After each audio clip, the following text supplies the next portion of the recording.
গত ১.৫ দশকে দুর্নীতি লুটপাটের মাধ্যমে দেশের অর্থনীতিকে ধ্বংস করে দেওয়া হয়েছে। বাংলাদেশকে নতুনভাবে গড়ে তুলতে প্রবাসীদের সহায়তা চাইলেন প্রধান উপদেষ্টা ডক্টর মোহাম্মদ ইউনূস। টোকিওতে প্রবাসী বাংলাদেশিদের সঙ্গে মতবিনিময়ে তিনি এই আহ্বান জানান। এদিকে বাজেট সহায়তা, রেলপথ উন্নয়ন ও অনুদান হিসেবে বাংলাদেশকে $106.30 কোটি সহায়তা দেবে জাপান। আজ টোকিওতে ডক্টর মোহাম্মদ ইউনূস ও জাপানের প্রধানমন্ত্রী শিগেরু ইশিবা দ্বিপাক্ষিক বৈঠকে সিদ্ধান্ত হয়। জাপানের টোকিও থেকে বিস্তারিত জানাচ্ছেন আমাদের বিশেষ প্রতিনিধি মইনুল হাসান। জাপান প্রবাসী বাংলাদেশিদের সাথে বাংলাদেশের অন্তর্বর্তী সরকার প্রধান ডক্টর মোহাম্মদ ইউনূসের মতবিনিময় সভার আয়োজন করে জাপানে বাংলাদেশের দূতাবাস। বাংলাদেশের সরকার প্রধানকে পেয়ে নানা সমস্যার কথা তুলে ধরেন প্রবাসী বাংলাদেশিরা। আপনার কাছে আমাদের একটাই চাওয়া থাকবে এবং আমরা ভীষণভাবে আপনাকে বিশ্বাস করি আপনি এরকম একটা বাংলাদেশ দিতে পারবেন আমার মতন, আমাদের প্রবাসী মায়েদের মতন, এবং বাংলাদেশের প্রতিটা মায়ের ঘরে ঘরে সন্তানরা যেন নিরাপদ থাকে, আমরা মারা যেন দেখতে পারি আমাদের সন্তানরা নিরাপদে ঘরে ফেরত এসেছে। একটা কনসার্ন হচ্ছে দেশ হিসেবে আমরা কখনো সোশ্যাল সিকিউরিটি, অর্থনৈতিক সিকিউরিটি, আমাদের লাইফের সিকিউরিটি, আমাদের পলিটিক্যাল সিকিউরিটি আমরা কোনো সিকিউরিটি পাই না। এই জন্য একটা বড় কারণ, অনেকগুলো কারণের মধ্যে একটা কারণ আমরা বাইরে চলে এসেছি, বিভিন্ন দেশে আমরা চলে গিয়েছি। তো রাষ্ট্র হিসেবে আমরা কবে বাংলাদেশের থেকে সেই সিকিউরিটিটা পাবো? অনুষ্ঠানে বক্তব্য রাখতে গিয়ে ডক্টর ইউনূস বলেন, প্রবাসীদের পাঠানো রেমিটেন্সে বাংলাদেশের অর্থনীতি এখনো টিকে আছে। আওয়ামী দুঃশাসনের পতনের পর নতুন বাংলাদেশ গড়ে তুলতে প্রবাসীদের সহায়তা চান বাংলাদেশের সরকার প্রধান। ভবিষ্যতে আরো কত কি করা যায়, যে আমাদের উপরে যেগুলো বলছেন সে আমাদের অংশটা আমরা অবশ্যই করবো, কিন্তু আপনাদের অংশটা একটু জোরদার করতে হবে। কারণ এখানে আপনারা আছেন, ব্যবসা কিভাবে বাড়াতে হবে সেটা উদ্যোগ আপনাকে নিয়ে, ওখান থেকে বসে গিয়ে আমরা ব্যবসার কথা বলতে পারবো না। ওই যে ছাত্র বললো যে ওইখানে পরিস্থিতি ঠিক করে দিলে আমরা আসবো, তা আমরা তো ওটা পারবো না। সারা দেশ একজনকে নিয়ে যাওয়ার জন্য সারা দেশ পাতে করতে পারবো না। দেশ যেভাবে আছে ওইভাবে যেতে হবে, ওইখানে গিয়ে দেশ মেরামত করতে হবে। এখান থেকে দেশ মেরামত হবে না। এর আগে জাপান সফরের তৃতীয় দিনে শুক্রবার সকালে দ্বিপাক্ষিক বৈঠকে অংশ নিতে জাপানের প্রধানমন্ত্রীর কার্যালয়ে আসেন অন্তর্বর্তী সরকার প্রধান ডক্টর মোহাম্মদ ইউনূস। সেখানে প্রধান উপদেষ্টাকে স্বাগত জানান জাপানের প্রধানমন্ত্রী শিগেরু ইশিবা। দেয়া হয় গার্ড অফ অনার। পরে দ্বিপাক্ষিক বৈঠকে বসেন দুই দেশের সরকার প্রধান। স্বাক্ষর হয় অর্থ সহায়তা চুক্তি ও 6টি সমঝোতা স্মারক।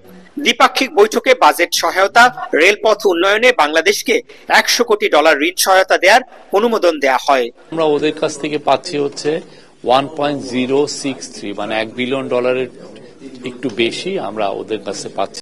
ফলে আমাদের আসলে এখন যে ইকোনমিক যে আমরা যে রিকভারির মধ্যে আছি সেই রিকভারিতে এটা হেল্প করবে আমাদের। ওরা বলছে বাংলাদেশের সমস্ত কিছুতে ওরা হেল্প করবে এবং এই বাংলাদেশের যে ইলেকশনের ক্ষেত্রেও তারা হেল্প করবে। ইলেকশনে আমাদের ভোটার রেজিস্ট্রেশন এগুলো অনেক কিছু আছে, তো এটার জন্য আমরা তাদের কাছে কিছু কিছু ইস্যুতে আমরা সাহায্য চেয়েছি।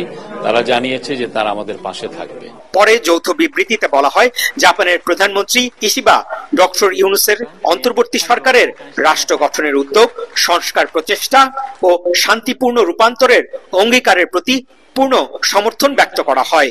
বৈঠকে বাংলাদেশের টেকসই উন্নয়ন ও অর্থনৈতিক অগ্রগতিতে জাপানের অব্যাহত সহযোগিতার জন্য কৃতজ্ঞতা জানান অধ্যাপক ইউনূস। এরপর ডক্টর ইউনূস যান টোকিওর সোকা বিশ্ববিদ্যালয়ে। সেখানে তাকে সম্মানসূচক ডক্টরেট ডিগ্রি দেয়া হয়। এ সময় শিক্ষার্থীদের বিভিন্ন ক্ষেত্রে আগামী দিনের নেতৃত্ব দেওয়ার জন্য নিজেদেরকে গড়ে তোলার আহ্বান জানান ডক্টর ইউনূস।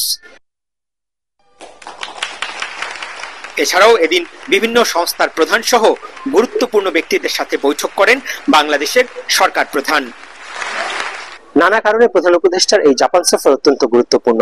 এই সফরে দীর্ঘদিনের উন্নয়ন সহযোগী বন্ধুপ্রতিম দেশটির কাছ থেকে অর্থ সহায়তার অঙ্গীকার যেমন পাওয়া গেছে, তেমনি ভাবে রোহিঙ্গা সংকট সমাধানেও জাপান বাংলাদেশের পাশে থাকবে বলে আবারও অঙ্গীকার ব্যক্ত করেছে। Moinul Hasan, ATN Bangla, Tokyo, Japan. সব মশার বিরুদ্ধে সুরক্ষা দিতে এলো বসুন্ধরা এক্সট্রিম অ্যারোসল, মশার বিরুদ্ধে এক্সট্রিম সুরক্ষা। বিএনপির প্রতিষ্ঠাতা ও সাবেক রাষ্ট্রপতি জিয়াউর রহমানের 44তম শাহাদাত বার্ষিকী উপলক্ষে তাঁর সমাধিতে শ্রদ্ধা জানিয়েছেন দলের নেতাকর্মীরা। এ সময় বিএনপির স্থায়ী কমিটির সদস্য মির্জা আব্বাস বলেন, নির্বাচন নিয়ে বিএনপিকে দোষারোপ করা হচ্ছে, অথচ প্রধান উপদেষ্টাই চান না নির্বাচন হোক।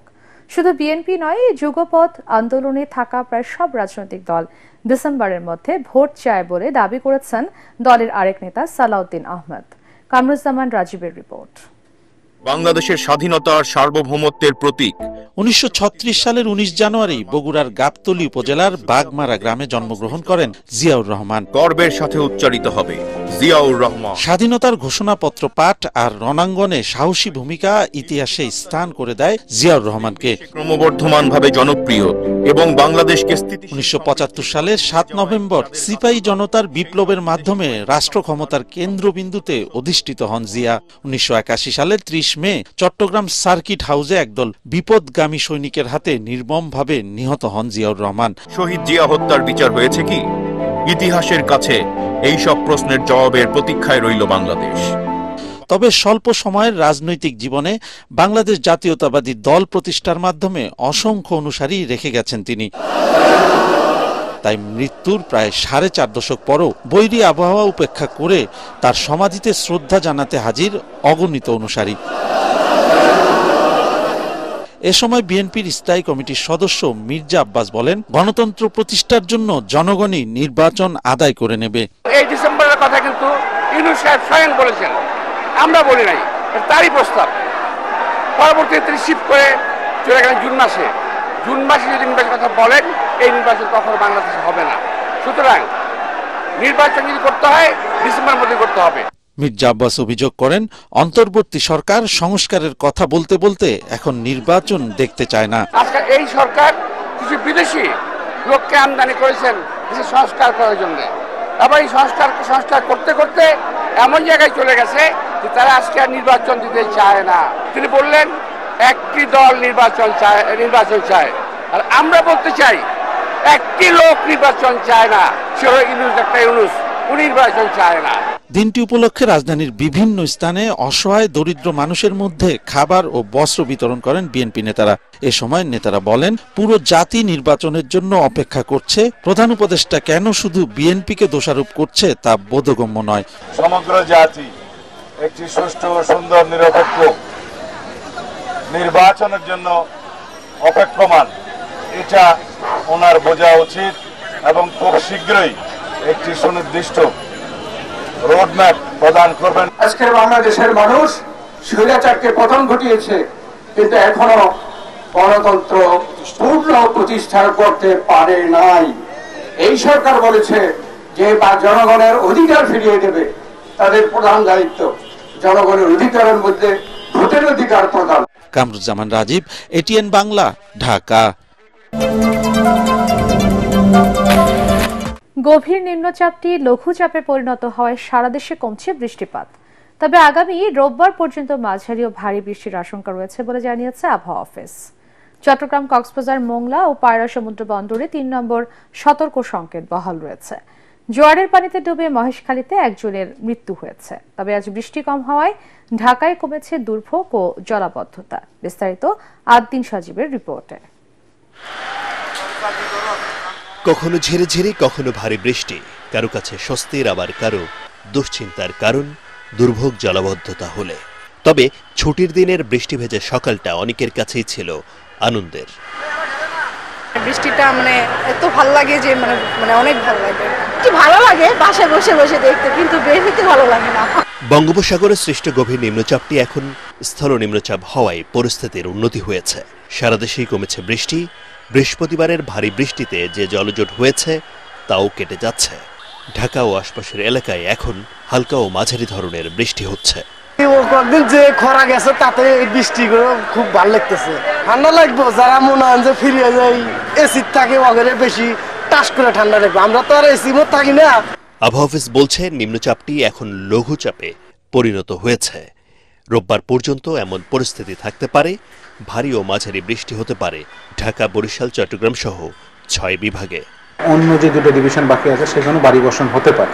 তবে বৃষ্টিপাতের পরিমাণ কমে আসতে পারে ধীরে ধীরে। কারণ কি, সিস্টেমটা যেটা আমাদের নিম্নচাপ হয়ে আছে বর্তমানে, সেটা ধীরে ধীরে দুর্বল হয়ে আরো লঘুচাপে পরিণত হতে পারে। 1 থেকে 3 ফিট বায়ুতাড়িত জলোচ্ছ্বাস যেটা হওয়ার কথা, সেটা পরিমাণ অনেকটা কমে আসবে। আর যদি সিস্টেমটা এখন চলে আসে আমাদের ল্যান্ডে, বাতাসটা অনেকটা কমে আসতে পারে। কিন্তু ওই ডিপ্রেশন বা নিম্নচাপের প্রভাবটা শুধু ল্যান্ডে থাকবে না, সাগরেও এটার অবস্থা কিছুটা বিরাজমান থাকতে পারে। এদিকে জোয়ারের পানিতে বিপর্যস্ত দক্ষিণাঞ্চলের জনজীবন। ভোলা, পটুয়াখালী সহ কয়েকটি এলাকায় বন্যা নিয়ন্ত্রণ বাঁধ ভেঙে নিম্নাঞ্চল প্লাবিত হয়েছে। সবচেয়ে নাজুক পরিস্থিতি দ্বীপ উপজেলা কুতুবদিয়ায়। বেড়িবাঁধ ভেঙে তলিয়ে গেছে শত শত ঘরবাড়ি।